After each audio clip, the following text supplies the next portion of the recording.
موت کی اس رات کے ستارے ٹوٹ گئے اور صبح طلوع ہوئی تو علی بن سفیان 8 سواروں کے ساتھ انتہائی رفتار سے شمال مشرق کی طرف جا رہا تھا۔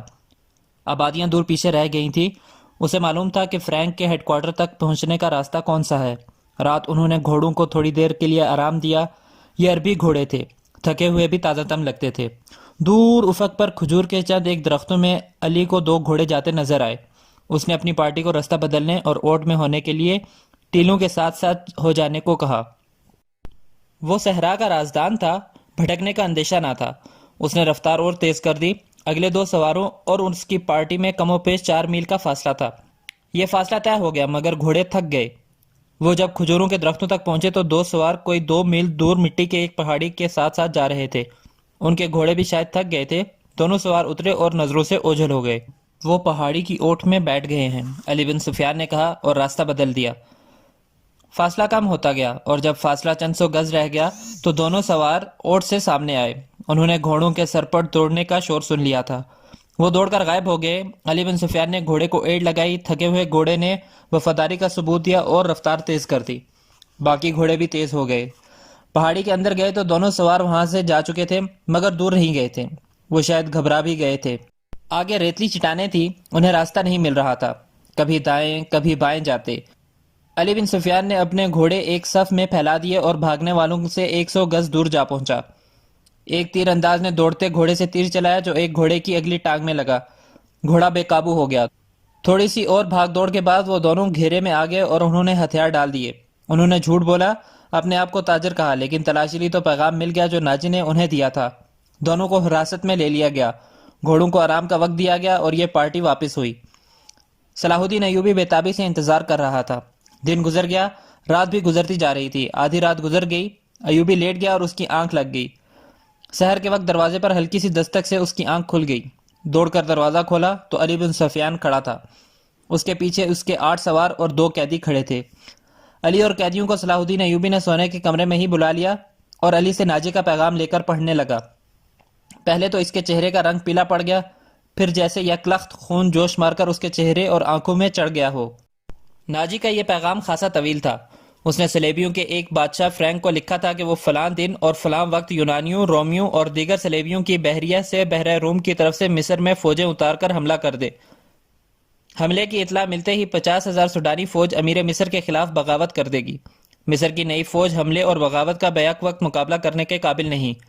اس کے عوض ناجی نے تمام تر مصر یا مصر کے بڑے حصے کی حکمرانی کی شرط پیش کی تھی۔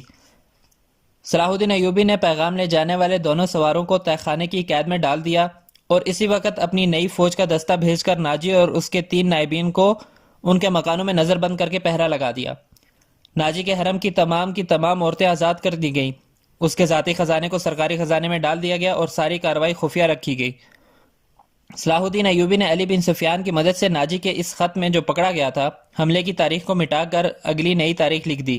2 ذہین آدمیوں کو یہ پیغام دے کر شاہ فرینک کی طرف روانہ کر دیا گیا۔ ان آدمیوں کو یہ ظاہر کرنا تھا کہ وہ ناجی کے پیامبر ہیں۔ ان دونوں کو روانہ کر کے ایوبی نے سوڈانی فوج کو مصری فوج میں مدغم کرنے کا حکم روک لیا۔ 8ویں روز پیامبر واپس آ گئے۔ وہ ناجی کا پیغام دے آئے اور فرینک کا جواب ناجی کے نام لے کر آئے تھے۔ فرینک نے لکھا تھا کہ حملے کی تاریخ سے 2 دن پہلے سوڈانی فوج بغاوت کر دے تاکہ صلاح الدین ایوبی کو صلیبیوں کا حملہ روکنے کی ہوش ہی نہ رہے۔ علی بن سفیان نے صلاح الدین ایوبی کی اجازت سے ان 2 پیامبروں کو نظر بند کر دیا۔ یہ باعزت نظر بندی تھی جس میں ان دونوں کے آرام اور بہترین خوراک وغیرہ کا خصوصی انتظام کیا گیا تھا۔ یہ ایک احتیاطی تدبیر تھی تاکہ یہ راز فاش نہ ہو جائے۔ صلاح الدین ایوبی نے بحر روم کے ساحل پر ان مقامات پر اپنی فوج کو چھپا دیا جہاں صلیبیوں کی بحریہ کو لنگر انداز ہونا تھا اور فوجیں اتارنی تھی۔ اس نے ان مقامات سے دور اپنی بحریہ بھی چھپا دی۔ حملے میں ابھی کچھ دن باقی تھے۔ ایک مورخ سراج الدین نے لکھا ہے کہ سوڈانی فوج نے صلیبیوں کے حملے سے پہلے ہی بغاوت کر دی، جو صلاح الدین ایوبی نے طاقت سے نہیں بلکہ ڈپلومیسی اور حسن سلوک سے دبا لی۔ بغاوت کی ناکامی کی ایک وجہ یہ بھی تھی کہ باغیوں کو اپنا سالار ناجی کہیں نظر نہیں آیا تھا اور اس کا کوئی نائب بھی سامنے نہ آیا۔ وہ سب قید میں تھے، مگر ایک اور مورخ حتاجی لکھتا ہے کہ سوڈانی فوج نے حملے کے بہت بعد بغاوت کی تھی۔ تاہم یہ دونوں مورخ باقی واقعات پر متفق نظر آتے ہیں۔ دونوں نے لکھا ہے کہ صلاح الدین ایوبی نے ناجی اور اس کے نائبین کو قید میں سزائے موت دے کر رات کے وقت گمنام قبروں میں دفن کرا دیا تھا۔ ان دو مورخوں نے اور تیسرے مورخ لین پول نے بھی صلیبیوں کی بحریہ کے اعداد و شمار ایک ہی جیسے لکھے ہیں۔ وہ لکھتے ہیں کہ خط میں دی ہوئی تاریخ کے عین مطابق صلیبیوں کی بحریہ، جس میں فرینک کی، یونان کی، رومیوں کی اور سسلی کی بحریہ شامل تھیں، متحدہ کمان میں بحیرہ روم میں نمودار ہوئی۔ مورخوں کے اعداد و شمار کے مطابق جنگی جہازوں کی تعداد 150 تھی۔ اس کے علاوہ 12 جنگی جہاز بہت بڑے تھے، ان میں مصر میں اتارنے کے لیے فوجیں تھیں۔ اس فوج کا صلیبی کمانڈر ایملرک تھا۔ جن بادبانی کشتیوں میں رسد تھی ان کی تعداد کا صحیح اندازہ نہیں کیا جا سکتا۔ جہاز 2 قطاروں میں آ رہے تھے۔ صلاح الدین ایوبی نے دفاع کی کمان اپنے پاس رکھی۔ اس نے صلیبیوں کی بحریہ کو ساحل کے قریب آنے دیا۔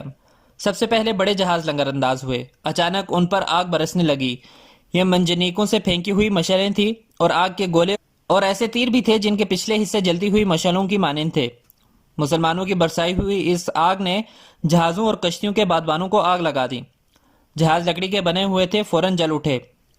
ادھر سے مسلمانوں کے چھپے ہوئے جہاز آ گئے، انہوں نے بھی آگ ہی برسائی۔ یوں معلوم ہوتا تھا جیسے بحیرہ روم جل رہا ہو۔ صلیبیوں کے جہاز رخ موڑ کر ایک دوسرے سے ٹکرانے اور ایک دوسرے کو جلانے لگے۔ ان میں سے صلیبی فوج سمندر میں کود گئی۔ ان میں سے جو سپاہی ساحل کی طرف آئے وہ صلاح الدین ایوبی کے تیر اندازوں کا نشانہ بنے۔ ادھر نور الدین زنگی نے شاہ فرینک کی سلطنت پر حملہ کر دیا۔ فرینک نے اپنی فوج کو مصر میں داخل کرنے کے لیے خشکی کے ذریعے روانہ کیا تھا۔ فرینک صلیبیوں کی بحریہ کے ساتھ تھا۔ اسے اپنے ملک پر حملے کی اطلاع ملی تو بڑی مشکل سے جان بچا کر اپنے ملک میں پہنچا، مگر وہاں کی دنیا ہی تبدیل ہو گئی تھی۔ بحیرہ روم میں صلیبیوں کا متحدہ بیڑا نظر آتش ہو گیا اور فوج جل کر اور ڈوب کر ختم ہو گئی۔ صلیبیوں کا ایک کمانڈر ایملرک بچ گیا۔ اس نے ہتھیار ڈال کر سورا کی درخواست کی جو بہت بڑی رقم کے عوض منظور کر لی گئی۔ یونانیوں اور سسلی والوں کے کچھ جہاز بچ گئے تھے۔ صلاح الدین ایوبی نے انہیں اپنے جہاز واپس لے جانے کی اجازت دے دی، مگر راستے میں ایسا طوفان آیا کہ تمام تر بچے کھچے جہاز غرق ہو گئے۔